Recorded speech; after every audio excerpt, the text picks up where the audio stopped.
All right, crew, welcome in, welcome in. I appreciate everybody clicking another video today. Today we're going to do another Kingdom 3221 Journey of A Seed. It's going to be split up into two parts. The first part's going to go over a little bit about our Zone 5 fight and about the KP production there, how it went in terms of garrisons, rallies, the people that we brought in. Very large migration, so I know a lot of people have been eager to see what that looks like, how successful that went so far. And then we're going to hit on, as the title hints, the sad reality of how quick our KvK ended right after Zone 5.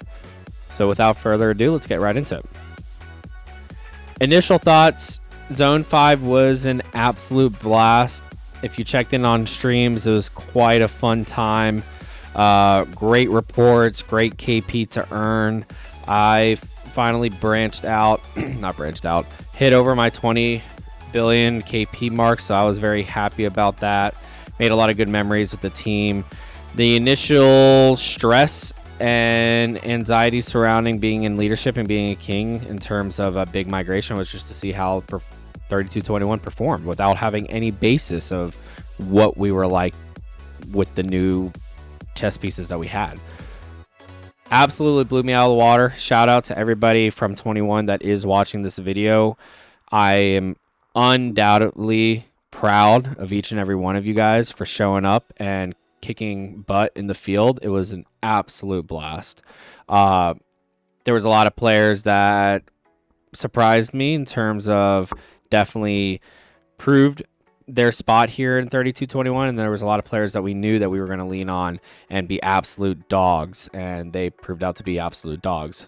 So as you can see here in terms of our KP, we pushed up 22.2 billion in KP with a ton of deads, but very, very proud of that.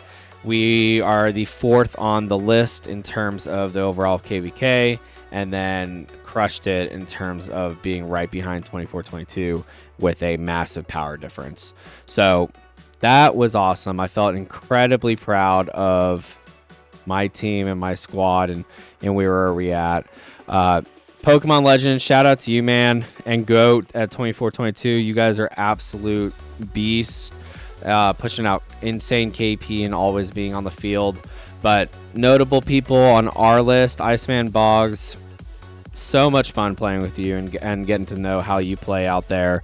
Demon, you were absolutely crazy as well.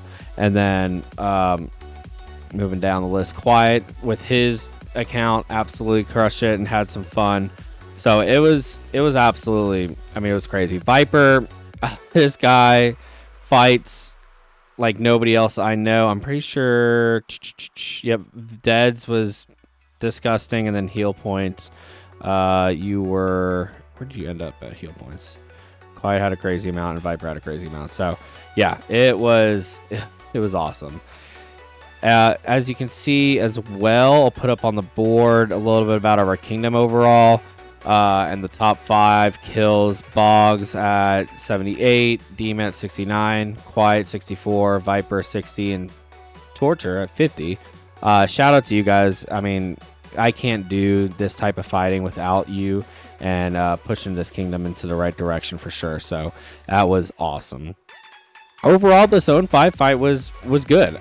We had some rough execution out the gate in terms of a camp as a whole when it came to the pass and getting our forts down and getting flags out. Mistakes happen. It's not putting blame on anybody. This is just part of how KvKs go.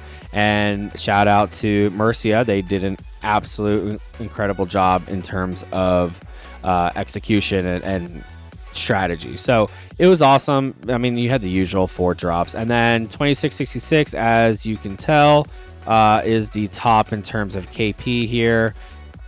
Absolute unit of a kingdom. Probably shouldn't be in our matchmaking, but it is what it is, and it was a lot of fun. And 1544 did an admiral job. 3099 did an incredible job in terms of kind of similar in terms of our story, I guess, in a way, in size-wise.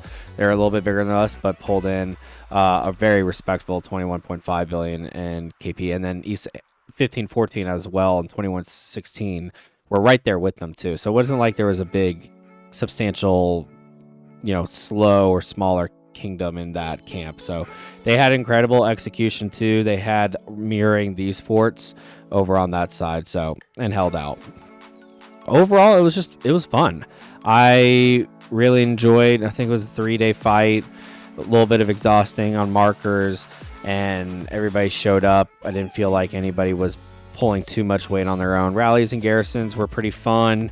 The Gorgo Hector meta is a little bit annoying, but nothing that anybody can't handle in terms of rallies and support out there, swarming and such. So at moments we were taking way too many deads, but that's just kind of the name of the game and having fun there. So once again, very happy in terms of where we achieved for Kingdom and our first KvK into A seed.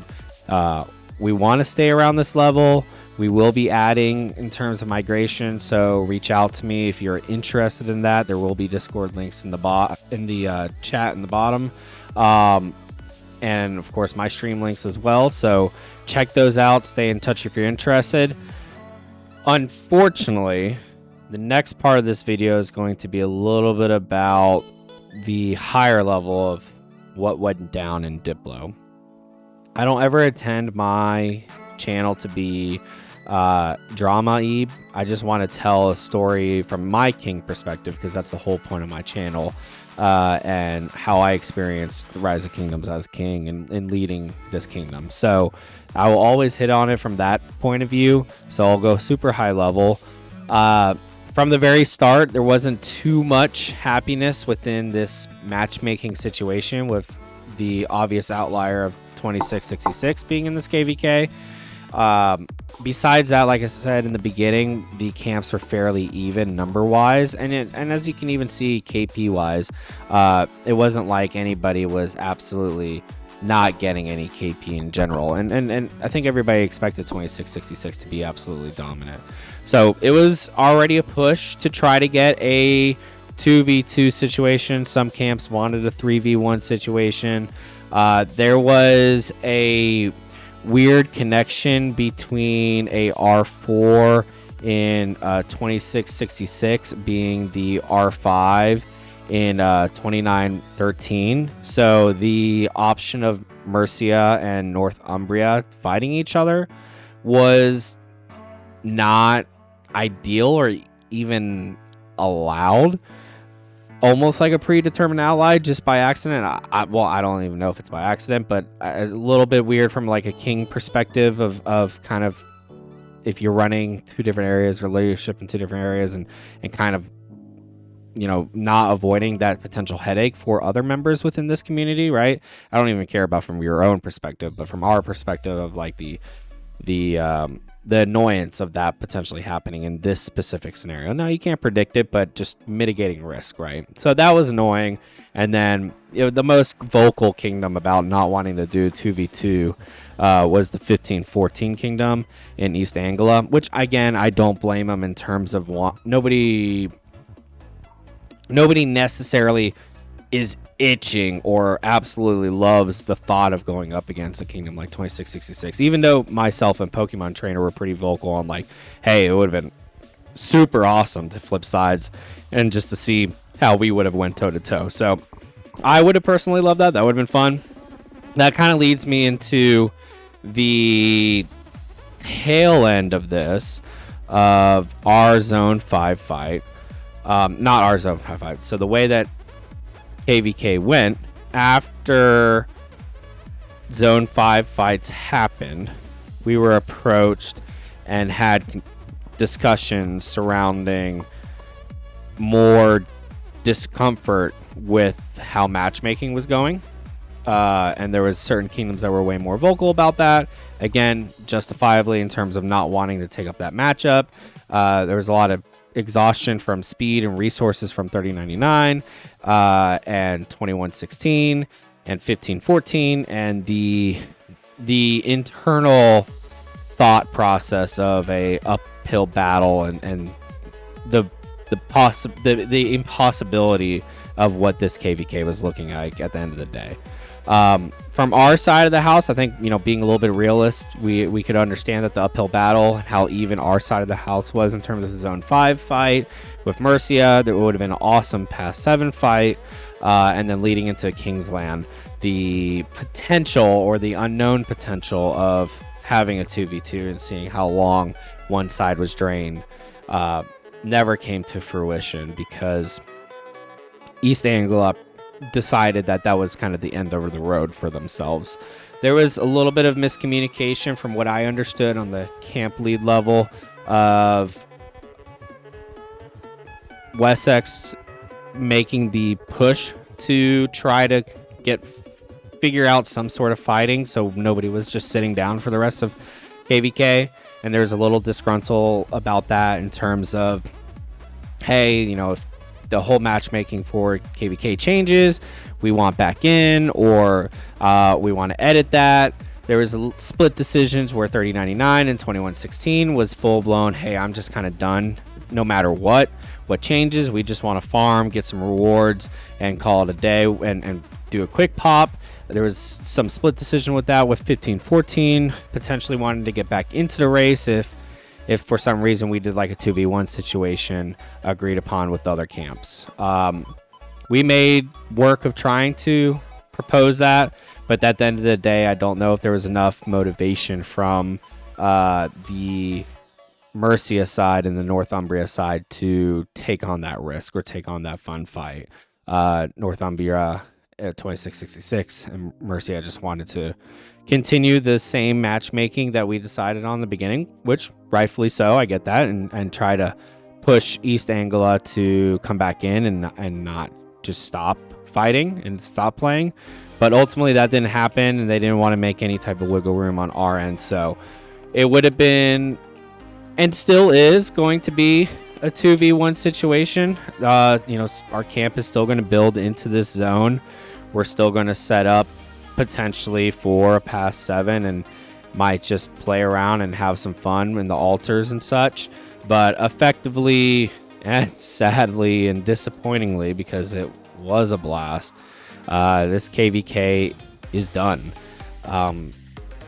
East Anglia is absolutely done from a farming perspective, and Wessex, two of our kingdoms in here, have decided to fully take a break and just focus on that. And for the most part, a lot of my players as well, and 24-22's players are going to do that too, besides just outliers of just wanting to have some more fun down the line. So that sucks. From a very high level, my opinion on this, I spoke pretty clearly in camp lead that I think this type of inaction is hurting the game more than a lot of people think. I think Kings struggle to understand that it is just a game, and I know there is some risk to overspending and resources and speed, but there's ways that you can manage that. If you're up against if you're a king out there, and if you're up against a harder opponent, like, tell your team to mitigate or lessen the amount of blow to their account in certain zones, in certain fights, in certain moments. And with the acknowledgement of, we're going to have to, it's a long game. It's a marathon, right?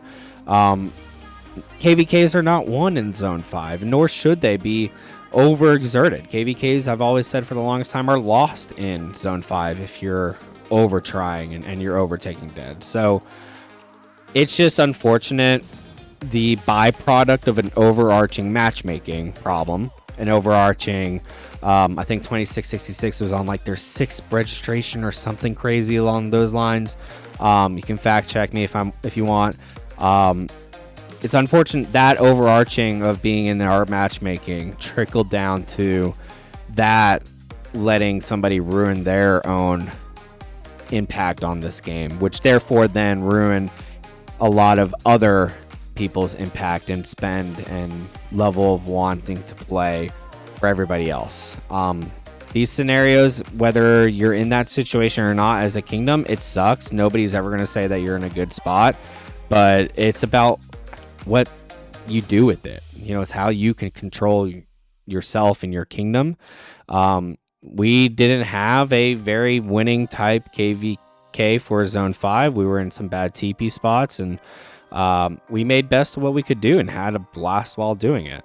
So I don't know, just a little bit of a vent session there in terms of this is just a continued ongoing theme of Rise of Kingdoms in the tail half of this year with this type of action, right? Matchmaking causing more layers to other things. And for the most part, again, I mean, the scores were pretty even. It was pretty fun, and we had no clue. I always hate the unknown of never finding out what this fight could have been like in this square, because it could have been a blast. It could have been awesome. We could have had some different strategies. So yeah, that's where we're at. I guess for my personal account and for 3221, we will be taking a hard recovery in terms of, we're gonna have a ton of time to build up our speed, and I already have a nice head start for where I wanted to be. So I'll be able to hoard more trading speeds and get some more general for my next KvK. A lot of our players are already fat. We're going to have to figure out from a leadership DKP perspective shortly and figure out what our recruiting bandwidth is going to be. There's always going to be drop off on people and retirements and accounts that, decide to leave on their own. So that's going to be, the typical leadership avenue there. And then, yeah, if you're interested in joining 3221, we're going to take a short pop. So there's not going to be that much time to get in. Reach out to me. Reach out to Quiet, reach out to Shiko. The people out here. If not, myself. I'm not king right now because I was dealing with a ton of Diplo drama. So reach out to me as R4. And yeah, that is all I got. I appreciate everybody joining in, and shout out one more time to 3221. You guys are dogs. I love each and every single one of you.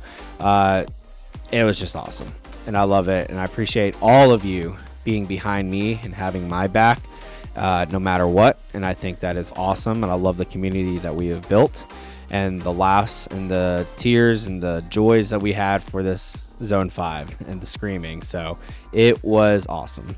So yeah, I appreciate everybody joining in today. Make sure you like, comment, and subscribe your take on matchmaking, how this KvK went. And yeah, I appreciate all of you guys. Thanks, crew. Have a good one.